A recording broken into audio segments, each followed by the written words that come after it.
Section 6 के what is the difference between physical and judicial remand. ठीक है, physical remand में पुलिस कस्टडी में दिया जाता है जो कि पुलिस इन्वेस्टिगेशन करती है। जुडिशियल रिमांड में वो जेल भेज दिया जाता है और वो उसका ट्रायल चलता है। ठीक है, आगे कहता है what are the grounds which court shall take into consideration while allowing physical remand to the accused to police and are the what reasons are required to for giving judicial remand. Also explain what situation or cases the detention of accused can be authorized in police custody. सबसे पहले तो वो कह रहा है कि जी किन situations पे आप फिजिकल रिमांड दिया जाएगा। ठीक है, कौन से ग्राउंड्स कोर्ट कंसीडर करेगी। कोर्ट तो कंसीडर करेगी, उसके लिए वो आपका लैंडमार्क जजमेंट है इस रिमांड के लिए। ठीक है, वो आपकी है गुलाम गुलाम सरवर गुलाम केस है। हाँ गुलाम सरवर केस PLD 1984 PCRLJ 2588 ये आपका साइटेशन है। इसमें आपका वो बताता है कि जी ये इन चीज़ों को कोर्ट ने में रखनी है और रिमांड देना है। इन चीज़ों को कोर्ट ने गौर कर रखना है और रिमांड देना है। और उसके अलावा जो मेन ग्राउंड हम रखते हैं वो भी यही है कि जी एक तो आपका एक्विजिशन वेल फाउंडेड है, एक्विजिशन वेल फाउंडेड के वो उसके खिलाफ मटेरियल है। और इसके अलावा इन्वेस्टिगेशन इनकम्प्लीट है, इन्वेस्टिगेशन इनकम्प्लीट है, ये भी आपकी ग्राउंड है। और उसके बाद third in recovery yet to be effected, recovery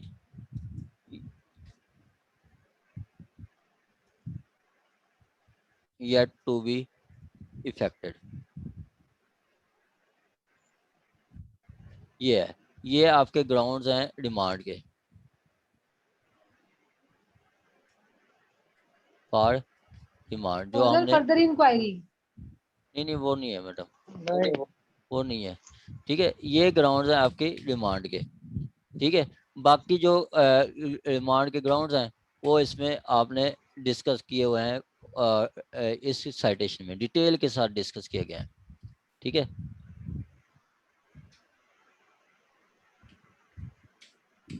वो इसमें डिस्कस किए गए हैं। ठीक है, वो इसमें डिस्कस किए गए हैं। आगे आपका कहता है कि जी क्या एक तो आगे वो एक तो ग्राउंड्स बता दिए हैं। आगे कहता है कि किन सिचुएशंस में वुमेन की डिटेंशन हो सकती है। किन सिचुएशन में, वो सारी सिचुएशन में उसकी डिटेंशन हो सकती है, रिमांड पे उनको मिल सकता है, मां सिवाय उसके जिसमें हार और कत्ल और डकैती में, जो कि 167(5) में डिस्कस किया जाए 167(5) के वो कत्ल और डकैती के अलावा हर जगह पे उसकी डिटेंशन हो सकती है, मतलब उसको रिमांड पे दिया जा सर, सकता है। कत्ल और डिकेटी में सिर्फ उनका रिमांड दिया जा सकता है, बाकी किसी में नहीं दिया जा सकता। ये बिल्कुल सर ऐसे, आप लोग बोल रहे हैं। बिल्कुल ऐसे ही है कि कत्ल और डकैती में बिल्कुल उसका डिटेंशन दी जा सकती है, बाकियों में नहीं दी जा सकती, ऐसे ही है। सॉरी, ठीक हो गया जी। आगे है जी आपका कहता है कि जी आप explain the appeal against conviction. Appeal and conviction 409 में डिस्कस की गई है। Appeal against acquittal and revision. ठीक है, अपील अगेंस्ट एक्विटल हम कब कब करते हैं कि अपील अगेंस्ट एक्विटल आपका 417 में है। ठीक है, अपील अगेंस्ट एक्विटल 417 में है। ठीक है, उसके अलावा बताता है कि जी सर 411A2 भी है अपील अगेंस्ट एक्विटल की। हाँ 411 भी है, बिल्कुल ऐसे ही है। A2। हाँ, ठीक हो गया। उसके बाद वो कहता है कि who is competent under the code of to file a appeal against conviction या रिवीजन या अपील अगेंस्ट एक्विटल।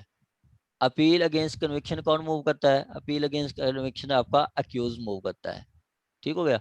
और आपका अपील अगेंस्ट एक्विटल कौन करता है? अपील अगेंस्ट एक्विटल आपका प्रोविंशियल गवर्नमेंट भी जा सकती है और आपका कंप्लेनेंट भी जा सकता है, मतलब प्रोसिक्यूशन जा सकता है, कंप्लेनेंट भी जा सकता है। आगे कहता है and also explain whether there is any situation where a convict cannot file appeal। वही आपका 412, 13, 14, 15, 412, 13, 15 ये वो केसेस हैं। इसी तरह आपको मैं बार बार कह रहा हूँ कि आपने सेक्शंस को क्वेश्चन को पार्ट्स में डिवाइड करना है, पार्ट्स में डिवाइड करना है। और उसको यहाँ तक एक आपका पार्ट है कि जी आपका appeal and conviction explain appeal and conviction है, वो आपने रेलिवेंट प्रोविजन को थोड़ा थोड़ा डिस्कस कर देना है, जैसे 409, 417, 411 ए, इनको डिस्कस कर देना है। दूसरा एक पार्ट आपका आ जाएगा, दूसरी हेडिंग आ जाएगी, एक हेडिंग कंप्लीट, दूसरी हेडिंग आ गई। दूसरी हेडिंग है कौन कंप्लेंट फाइल कर सकता है? आपका कन्विक्शन में अक्यूज कर सकता है, और आपका दूसरा जो है जो कन्विक्शन और एक्विटल, एक्विटल में आपका प्रोसिक्यूशन जा सकती है, या आपका वो जो गवर्नमेंट जा सकती है, प्रोसिक्यूशन जा सकती है, या डायरेक्ट वो कंप्लेनेंट भी जा सकता है। आगे फॉर थर्ड में कह कि किन सिचुएशन में अपील नहीं हो सकती, वो 412 थर्ड है कि किन सिचुएशन में अपील नहीं हो सकती, वो आपका 412 में जहाँ पे कन्फेशन हो जाए, 413 में जहाँ पे वो पेटी मैटर्स हों, जैसे मजिस्ट्रेट हाई कोर्ट ने ट्रायल किया 6 महीने से कम सजा दी, सेशन कोर्ट ने ट्रायल किया 1 महीने से कम सजा दी, मजिस्ट्रेट ने ट्रायल किया 50 रुपए से कम सजा दी, तो वो आपकी फाइन लगाया तो वो वहाँ पे अपील नहीं होती। ये पेटी मैटर्स है। आगे इस तरह 414 है कि जो आपका समरी ट्रायल में समरी ट्रायल किया 2000 से कम का फाइन लगाया, सिर्फ फाइन की बात है 2000 कम से, तो वहाँ पे भी अपील नहीं होगी। तो ऐसी सिचुएशन, ये आपका क्वेश्चन कंप्लीट हो जाता है। यहाँ पे सिर्फ 3 हेडिंग देनी है। आगे कहता है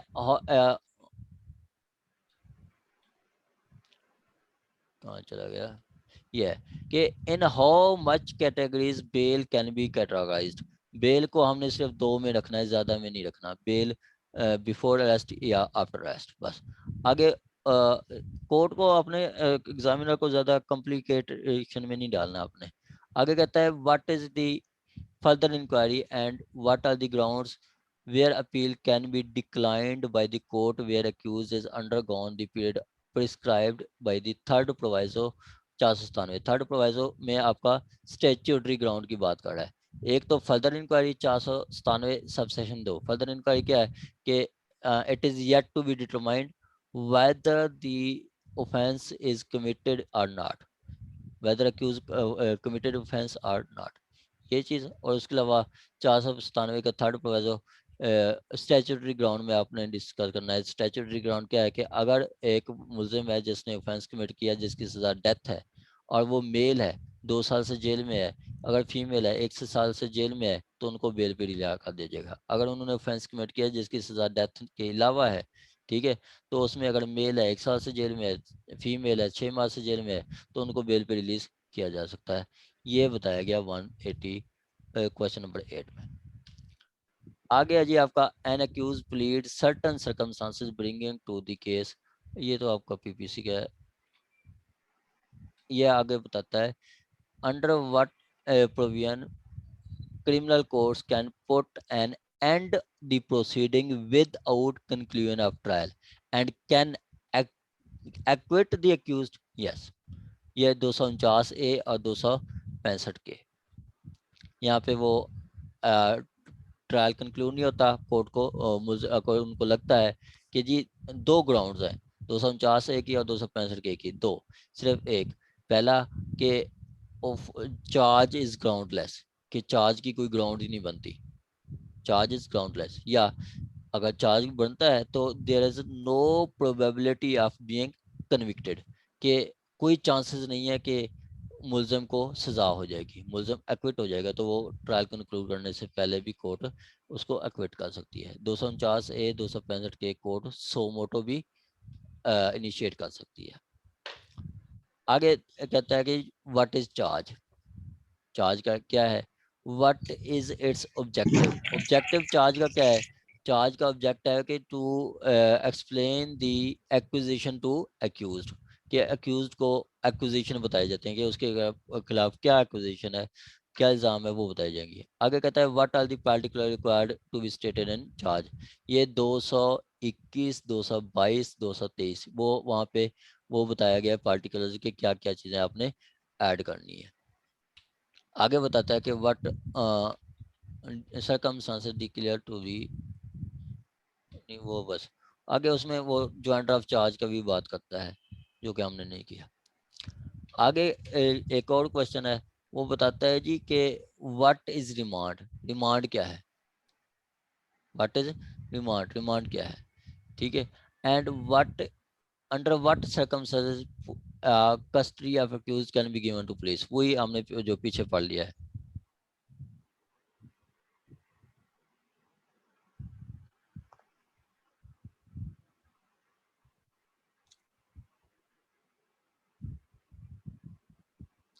आगे है जी आपका रिमांड का, मैंने पीछे आपको बता दिया है कि वो PLD 1984 PCLJ 2583 वो आपका सारा उसमें डिस्कस किया गया है। आगे कहता है what order can be passed by a magistrate if any apprehension of breach of peace is brought to him to his notice regarding the immovable property, वो 145 की प्रोसीडिंग, वो 145 की प्रोसीडिंग है। आगे आपका कहा जाता है जी what do you understand by the word case property, case property जो कि आपका 516A 517 में डिस्कस किया है। Discuss the provision regarding disposal during the trial and at the end of trial, बस ये दोनों सिंपल ही है 516A और 517। During trial 516A, final disposal 517 में। आगे ये वो पेपर हैं जो कि 2009, 10, 12, 13 यहाँ पे लिए गए थे, सीधे सीधे क्वेश्चन आते थे। अब प्रेपोजिशनल क्वेश्चन आते हैं। कहता है कि जी व्हाट इज कन्फेशन, कन्फेशन क्या है, how how it can be regarded, वो इसको कैसे रिकॉर्ड किया जाएगा, ठीक है। वो कन्फेशन का आपने बताना है कि जी self harming statement is a confession, जो पर्सन अपने अगेंस्ट देता है, बयान डिपोज करता है, वो कन्फेशन होता है। और how it can B it recorded, ये 364 का तरीकेकार बताया गया, 64 में बताया गया। कहता है whether statement under 164 can be used against an accuse under what circumstances, वो उसके खिलाफ इस्तेमाल की जा सकती है, ठीक है। वो स्टेटमेंट उनके खिलाफ इस्तेमाल की जा सकती है एंड अंडर व्हाट सर्कमस्टांसेस, वो सर्कमस्टांसेस वो है कि जब वो खुद भी मतलब जो है गिल्टी हो, ठीक है, जो गिल्टी हो या वो दूसरों को वो जो इन्वॉल्व कर रहा हो, उस सूरतों में उसके खिलाफ भी उस वो 164 की स्टेटमेंट इस्तेमाल की जा सकती है। उसमें एक क्वेश्चन पूछा भी जाता है, 3 क्वेश्चन पूछे जाते हैं, 300 स्टेटमेंट 364 की स्टेटमेंट में प्रोसीजर है कि do you know you are present before the magistrate, ये फॉर्मल क्वेश्चन है। दूसरा वो क्वेश्चन पूछते हैं कि do you are you making this statement without any question with with your consent, आप अपनी मर्जी से कर रहे हैं बगैर किसी क्वेश्चन के, बगैर किसी जबर के, ठीक है। आगे कहता है कि जी you do you know you are not bound to make this statement, कि आप ये स्टेटमेंट देने के बाउंड नहीं है, आपको पता है कि आप ये स्टेटमेंट देने के बाउंड नहीं है, वो ये क्वेश्चन किया जाता है, वो कहता है यस। आगे लास्ट क्वेश्चन है कि this statement may be used against you, ये स्टेटमेंट आपके अगेंस्ट भी इस्तेमाल की जा सकती है, वो कहते हैं ठीक है। तो फिर वो ये तरीके का कार्ड है। यहाँ पे आपने 364 और 164 का डिस्कस करना है। आगे आपका है जी whether criminal court has any jurisdiction to decide the matter relating to sir immovable next property। कोई एडीबीपी डीडीबीपी का क्वेश्चन पेपर देख लें जरा। मेरे पास है सर यही कुछ है जो मैं ये सिविल जज के पेपर देख के ना सब परेशान हो गए हैं, एडीपीपी का निकालने कोई। अब वो नेक्स्ट कोई मीटिंग में चलेंगे सर, कि मेरे पास तो यही है जो कि मैंने आपको भेजे हैं, ठीक है। इसमें हम अच्छा। थोड़ा डिस्कस कर सर लेते हैं, वो चलो आगे ठीक है सर। उनको भी डिस्कस सर कर लेंगे, कोई नहीं। जी मैडम, उनमें भी यही सर कोई क्वेश्चन ऐसा आते हैं सर, क्वेश्चन नहीं है सीआरपीसी के जिसमें, हर जगह पे यही क्वेश्चन है। सर कोई ऐसा मेथड नहीं है जिसमें आप कह सके मेरे बहुत से दोस्त हैं, but Aslam is my best friend, मेरी बहुत सी सहेलियां हैं, बस बस जिस तरह से एक वो हलवा टाइप होता है ना, कोई ऐसा मैडम, तरीका नहीं है कि बंदा किसी क्वेश्चन को किस तरह से फिट कर सकता है? देखें मैडम, वो बिल्कुल सही जैसे कह अगर रहे हैं। चार्ज आ गया तो हम चार्ज के बारे में जो भी हमें पता है हम चार्ज के बारे में बस लिख दें, अगर नहीं आ रहा समझ तो चार्ज के बारे में लिखते हैं खाली, अगर नहीं समझ आ रहा ट्रायल का तो बस जहां से शुरू करना करें और उसको लिखते जाएं, कुछ तो बीच में से ठीक हो गई ना, कैसा भी ऐसा हो नहीं सकता है। होता, ऐसा नहीं होता मैडम।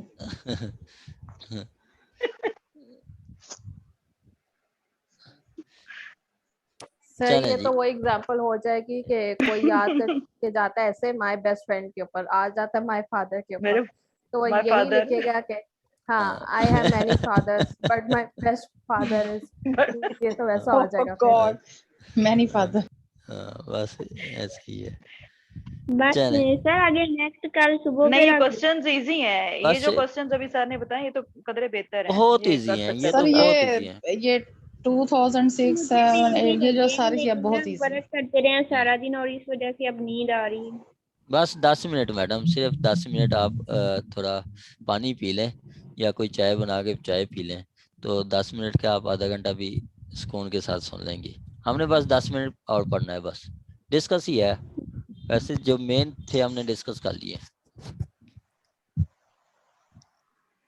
चलें जी, आगे वही 145 की प्रोसीडिंग कहता है कि वो कर सकता है, under what circumstances person can be dispossessed और बी रिस्टोर्ड टू पोजेशन। वो 145(4) में देखता है कि एक्चुअल पोजेशन देखता है कि किसका है, जिसका एक्चुअल पोजेशन है उसको दे दिया जाता है। उसके बाद 145(4) का प्रोवाइजो भी है कि अगर कोर्ट को लगता है कि जी आज ऑर्डर किया 2 महीने पहले एक पर्सन को फोर्सिबली डिस्पोजेस किया गया है, तो कोर्ट समझती है कि जी ये उसका ही पोजेशन है, उसको रिस्टोर करवाया जाता है। 145(4) की सेकंड प्रोवाइजो की बात कर रहा है। आगे कहता है discuss in detail the procedure to be followed by magistrate for trial not punishable with death for life और life and irregularities which vitiates the trial. वही पहले भी एक क्वेश्चन आ गया था टॉप में, यही क्वेश्चन फिर दोबारा उन्होंने रिवाइज किया है। ठीक है, पहले हमने आपको दिखाऊं कि वो यही क्वेश्चन था 2017 का था, ये क्वेश्चन है, ये क्वेश्चन था कि जी ये 2017, हाँ ये इसमें ये है कि what discuss the procedure of trial in criminal courts and which irregularities which vitiates the trial. ये वही क्वेश्चन दोबारा उन्होंने रिवाइज किया है इसमें। सर उधर तो वो स्पेसिफिक कर रहा है कि मजिस्ट्रेट का मतलब, हाँ, यहाँ पे वही मैंने पीछे भी यहाँ भी आपको जनरल बात ये कर बताई। रहे थे। हाँ जी, मैं भी वही पीछे बताया था कि जी आप मजिस्ट्रियल ट्रायल आपने लेके आना है। ठीक हो गया जी आपका, किधर चला गया,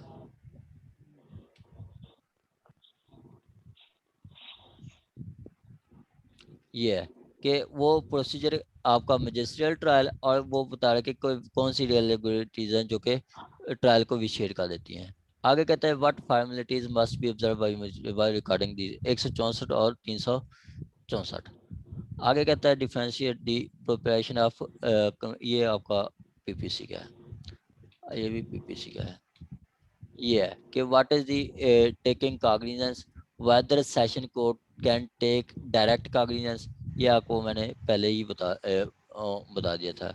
ये आपका है ये क्वेश्चन कि वो क्या है कि no session court can take direct cognizance. ठीक है, अक्सर अनलेस गिवन बाई कोर्ट। हाँ, उसकी एक्सेप्शन है। एक्सेप्शन क्या है, पहला वो 476 की डायरेक्ट प्रोसीडिंग ले सकता है, और उसके अलावा इलीगल डिस्पोजेशन एक्ट की डायरेक्ट ले सकता है, या इस तरह आपका 499 में भी डायरेक्ट ले सकता है, 203 है, सेक्शन 17 है, ये यहाँ पे वो डायरेक्ट कॉग्निजेंस ले सकता है। आगे है जी आपका what is the compoundable offences and when and who can compound the, ये 345 को आपने डिस्कस करना है।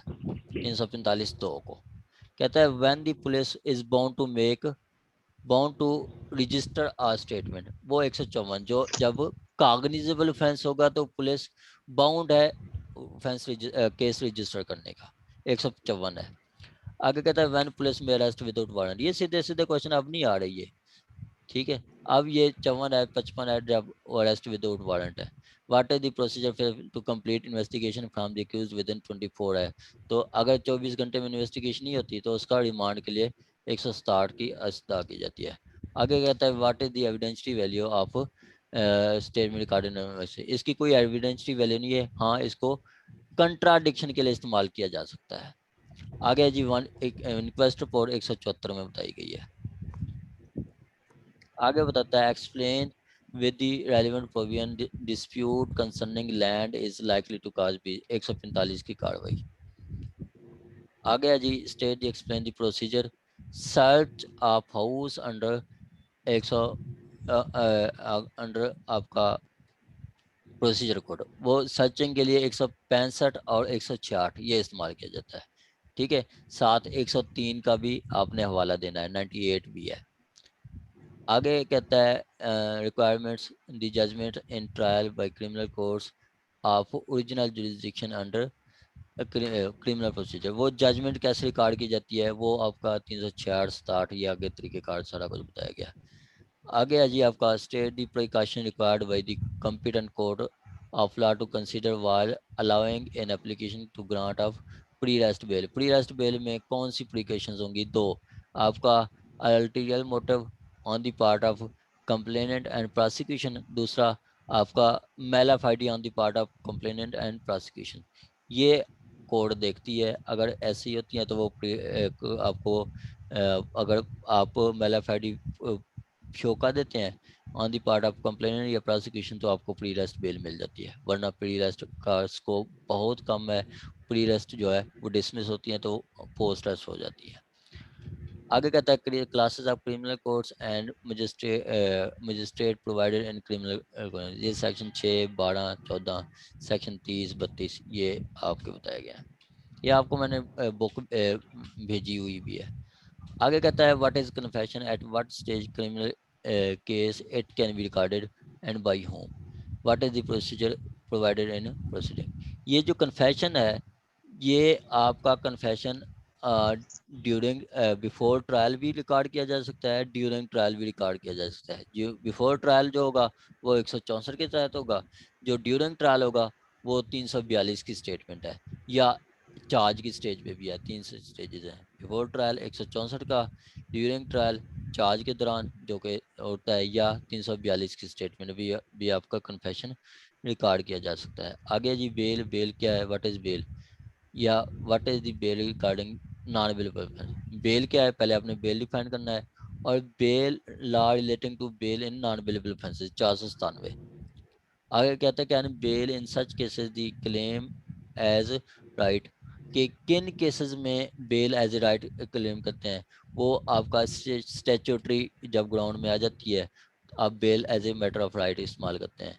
आगे 197 2 जब फर्दर इंक्वायरी में आ जाता है वहाँ पे भी शेल का वर्ड है एज ए राइट इस्तेमाल करते हैं। आगे 4 में भी बताया गया कि जब उसको लगता है कि जी एविडेंस जजमेंट प्रोनाउंस करने से पहले कि जी मुलजिम बरी हो जाएगा तो वहाँ पे भी शेल का वर्ड है, लाजमी उसको बेल पे रिलीज किया जा सकता है। अब यहाँ पे as a matter of right कब है, 197 2 और 497 सबसेक्शन 2, 497 सबसेक्शन 4 और 497 की 497 सबसेक्शन 1 की थर्ड पार्ट है।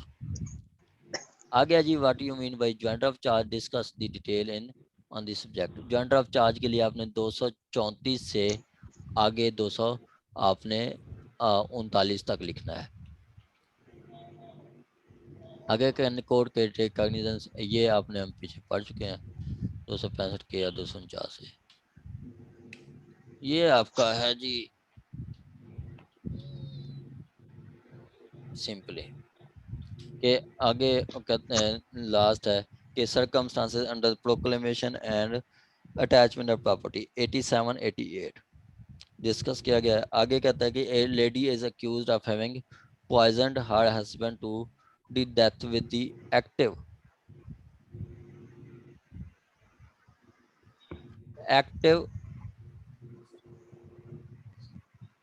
involvement of her paramour, वो उसका लवर होता है। She has now applied for pre-arrest bail. What could possible arguments contention both for the grant or refusal of bail? Grant and refusal of bail के लिए आपने जो grounds हैं वो मैं आपको व्हाट्सअप कर दूंगा, बल्कि अभी कर देता हूँ, वो आपने लिखनी है, जो कि अक्सर पूछ लेता है कि एक्सेप्ट करना है तो कौन सी ग्राउंड्स दे देनी है, रिजेक्ट करनी है तो आपने कौन सी ग्राउंड्स देनी है, वो आपने उसमें बताना है।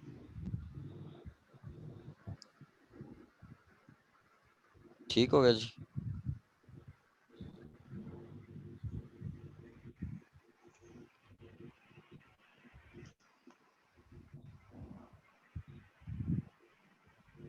चलें, वो मैं आपको भेज दूंगा।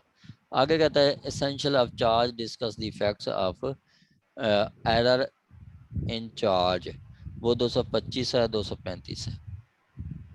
आगे लास्ट वन है जी के comparative account of different provisions in CrPC for the discovery and restoration of person abducted, section 100 491 562। ये आपका पास्ट पेपर्स है।